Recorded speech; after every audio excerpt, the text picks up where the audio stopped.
在地消息，南投中寮有7户是对顶礼拜控制风台电路到呾，拢也无电通用。台电查落才发现，讲是电线去风头剪去，大约是有1000公尺已经无去。台电是已经报警察，目前是会先去救临时的线路，互民众有电通用。冰箱的物件拢害了，想要看电视也无办法。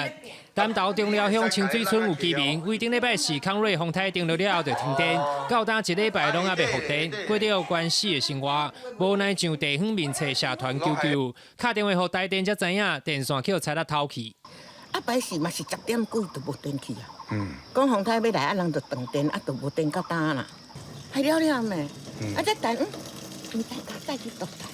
无你若等咧遮会臭啊。偌细阿某差不多80岁，厝内4台东床，少年人甲囡仔日时拢伫咧外地上班上课，缺电造成生活真无方便。台电表示，当地是我9份2线的偏远山区，大多是过境远拢做用电。经过调查，山区电线向头大约3位，长度大约总共1000公尺左右。统计了有7位民体用电受到影响。7号早起，台电已经请工班前拢了解。那经过我们派员到现场查勘，失窃的地点总共有3处，线路长度大约1000米哦。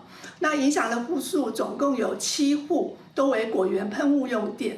台电强调，第一时间已经向警方来报案，而且向当地回收业者宣导，唔通收来路不明的电线，否则会先前往当地搭设临时的线路，7号就会当先供电，解决民众用电的问题。后续会来做线路复原的工作。记者南投报道。